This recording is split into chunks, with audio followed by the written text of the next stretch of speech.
अब नागराज नागलोक में रहते थे और वहीं से नागलोक को चलाते थे, क्योंकि उनके पास ही ये जिम्मेदारी थी। वो जादुई मणि थी। पर नागराज के अलावा उस नागलोक पर एक इच्छाधारी नागिन भी रहती थी। वो नागलोक के सभी नागों को अपने वश में कर लेती, उनसे लड़ाई करती और उन्हें कैद कर लेती थी। उन्हें कैद करने से उस इच्छाधारी नागिन की शक्तियां बढ़ती जा रही थी और इसी कारण नागराज भी काफी चिंतित थे। मुझे लगता है वो इच्छाधारी नागिन ऐसे ही अगर अपनी शक्तियों को बढ़ाती रही तो एक दिन वो नागलोक पर कब्जा कर लेगी। हमें कुछ करना पड़ेगा। हाँ स्वामी, आप सही कहते हो, हमें कुछ ना कुछ तो करना ही पड़ेगा। पर इन सब में हम अपने बच्चों को खतरे में नहीं डाल सकते। बेटा, तुम धरती लोक पर जाओ, वहां पर काफी अच्छे इंसान रहते हैं और ये नागमणि भी तुम साथ में ले जाओ, ताकि हमें अगर कुछ हो जाए तो तुम अपनी जिम्मेदारियों को अच्छे से समझ सको। जैसी आपकी आज्ञा पिताजी, मैं धरती लोक पर चला जाता हूँ। ऐसा कहते हुए वो नागराज का पुत्र धरती लोक पर आ जाता है। इधर इच्छाधारी नागिन नागराज से लड़ने के लिए आ जाती है। इच्छाधारी नागिन की शक्तियां काफी बढ़ चुकी थी। नागराज और उस इच्छाधारी नागिन के बीच में लड़ाई होती है। इच्छाधारी नागिन अपनी शक्तियों से नागराज को और उसकी पत्नी को हरा देती है और एक बोतल में कैद कर लेती है। इच्छाधारी नागिन देख लेती है कि नागराज का पुत्र धरती लोक पर गया है मणि लेकर। अब उसे मणि चाहिए थी ताकि उसे नागलोक का सिंहासन मिल सके। तो तुमने अपने पुत्र को धरती लोक पर भेज दिया है। कोई बात नहीं, मैं उसके पीछे जाती हूँ और नागमणि लेके आती हूँ। वो भी मेरा कैदी बन जाएगा। ऐसा कहते हुए वो इच्छाधारी नागिन धरती लोक पर चली जाती है। इधर नागराज का पुत्र एक खाली जगह देखकर वहां पर बिल बनाकर रहने लग जाता है।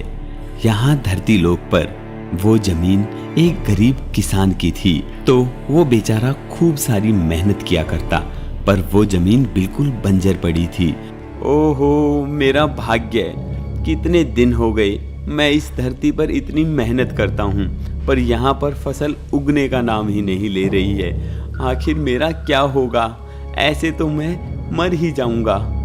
तभी वो किसान देखता है कि उसके खेत में एक बिल बना हुआ है।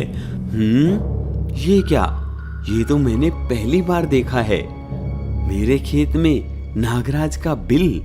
इसका मतलब नागराज मुझसे नाराज हैं, इसीलिए मेरे खेत में कुछ नहीं होता है। मुझे कुछ करना चाहिए। ऐसा सोचते हुए वो किसान अपने घर के अंदर जाता है और वहां से दूध लाकर बिल के बाहर रख देता है और वहां से चला जाता है। उस दूध को देखकर नागराज बिल से बाहर आते हैं, दूध को पीते हैं और वहां से चले जाते हैं। किसान अगले दिन जब वहां पर आता है तो वो देखता है कि जिस बर्तन में उसने दूध दिया था वहां पर सोने के सिक्के रखे हुए हैं। नागराज मेरे से खुश हो गए, इसीलिए उन्होंने मुझे ये सिक्के दिए हैं। धन्यवाद नागराज, अब मुझे मरने की जरूरत नहीं है। अब मुझे मरने की जरूरत नहीं है। ऐसा कहते हुए किसान सोने के सिक्कों को उठा लेता है और उस बर्तन में दोबारा से दूध डाल देता है। अब उसका रोजाना का काम था नागराज को दूध पिलाना, और इधर नागराज रोजाना उसे कभी सोने के सिक्के देते तो कभी चांदी के सिक्के देते, तो कभी कभी खाने की वस्तुएं भी दे दिया करते थे। किसान इन सब चीजों से काफी अमीर हो गया था। इधर इच्छाधारी नागिन उस मणि वाले नाग को ढूंढते हुए फिरती रहती है, पर धरती लोक पर आकर इच्छाधारी नागिन की शक्तियां खत्म हो गई थी। इस कारण वो उसे अपनी शक्तियों से नहीं देख सकती थी। पर एक दिन इच्छाधारी नागिन खड़ी होकर सुन रही थी।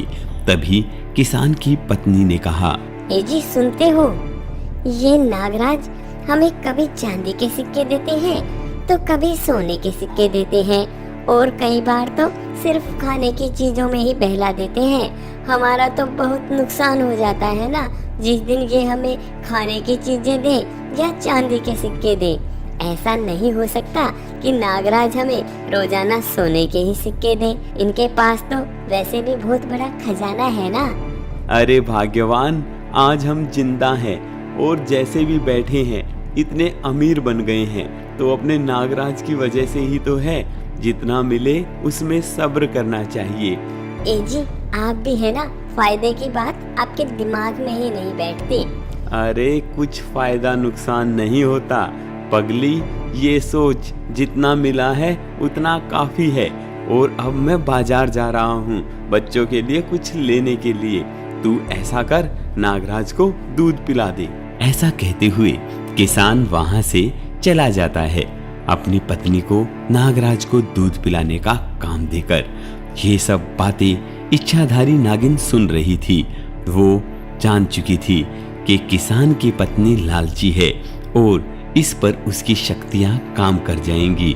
इसलिए इच्छाधारी नागिन किसान की पत्नी के अंदर घुस जाती है और उसे अपने वश में कर लेती है। और उसके बाद में वो बिल के पास जाती है और नागराज को पुकारती है। हे नागराज, आपने आज तक कभी हमें दर्शन नहीं दिए। आपने हमें इतना अमीर बना दिया है तो आप हमें दर्शन दें। ऐसा कहते हुए वो नागिन पत्नी के रूप में बिल के बाहर खड़ी थी, कुल्हाड़ी लेकर।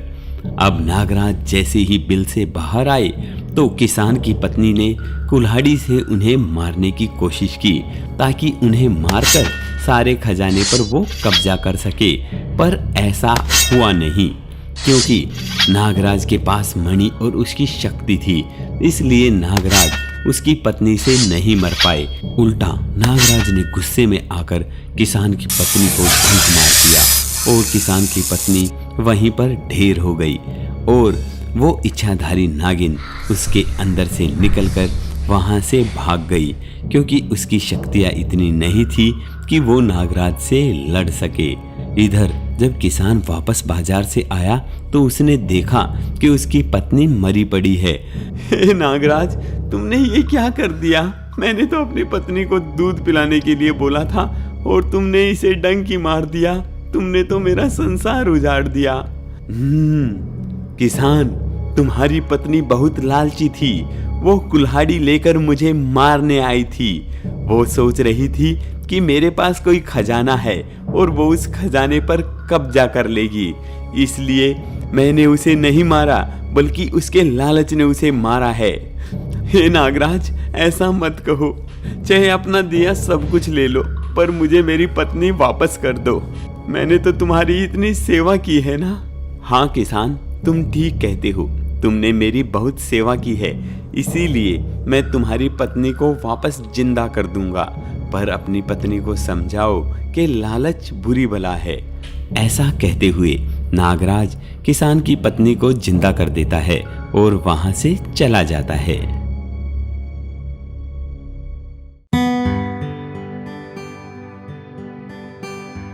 जुगनूपुर का दशहरे का मेला काफी अच्छा लगता था, इसलिए दूर दूर से लोग वहां पर मेला देखने के लिए आया करते थे और उस मेले में काफी चीजें बिकती थी। पर इसी तरीके से उस पूरे मेले में सिर्फ मुकेश का ही ढाबा था, इसलिए मुकेश काफी लालची हो गया था। वो अपनी मन मर्जी के तो दाम देता था और लोगों को लाइन में खड़ा रखता था, उन्हें अच्छा खाना भी नहीं खिलाता था और सोचता था यहाँ पर सिर्फ मेरा ढाबा है, यहाँ अगर राजा भी आएगा तो भी लाइन में लग के ही खाना लेगा और मेरी मर्जी से ही खाएगा। मुकेश ऐसे सोचते हुए पूरे मेले में अपनी मनमानी चलाता था। दशहरे की बात है, नितिन भी उस मेले में घूमने के लिए आया था अपनी फैमिली के साथ, अपनी बीवी और बच्चे को लेकर। तो उसके बच्चे ने जिद की, पापा पापा देखो ना, वो बाहर ढाबा है और वहाँ कितनी भीड़ भी लगी है, चलो वहाँ पर कुछ खाते हैं ना। तो नितिन ने सोचा क्यों ना आज बच्चे को बाहर ही खाना खिलाया जाए। तो वो ढाबे पर गया और वहाँ से टोकन लिया और लाइन में लग गया। पर काफी देर से वहां पर उसका खाने का नंबर ही नहीं आ रहा था और नितिन को देर भी हो रही थी। तो नितिन मुकेश के पास गया और बोला, भाई देखो तुम्हारे ढाबे पर काफी भीड़ लगी हुई है और मेरे पास इतना टाइम है नहीं, तो आप ऐसा करो, अपना टोकन वापस ले लो और मुझे पैसे दे दो। नहीं नहीं, ऐसा नहीं हो सकता। मेरे ढाबे पर जो आएगा उसे खाकर ही जाना पड़ेगा और मैं पैसे वापस नहीं देता।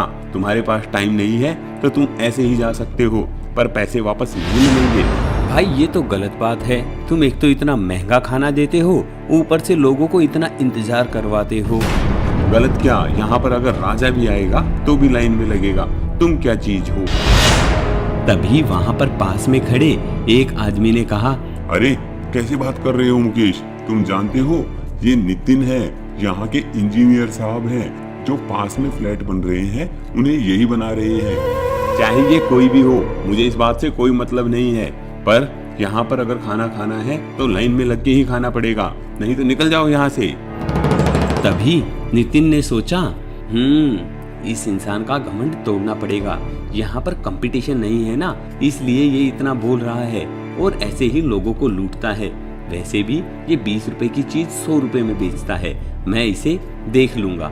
ऐसा सोचते हुए नितिन वहां से निकल गया और थोड़ी देर बाद में वहीं मेले में एक अनाउंस करने वाला आया और बोला, सुनो सुनो सुनो, आपके इस मेले में बहुत अच्छा एक बम रेस्टोरेंट बना है, आप उसमें आइए और अपनी मर्जी से खाइए, कोई ज्यादा दाम देने की भी जरूरत नहीं है तुम्हें, जल्दी आइए। सारी भीड़ ने वो सुना और वो उसके साथ में चल पड़ी। तभी वहां पर सामने जाकर देखा एक बम जैसा रेस्टोरेंट वहां बना हुआ है। वो दिखने में एक बड़ा सा सूतली बम लगता था। लोगों को वो बहुत अच्छा लगा तो वो उसके अंदर घुसे तो वेटर लोगों के पास ऑर्डर लेने के लिए आया और बोला, साहब जी आपको क्या चाहिए?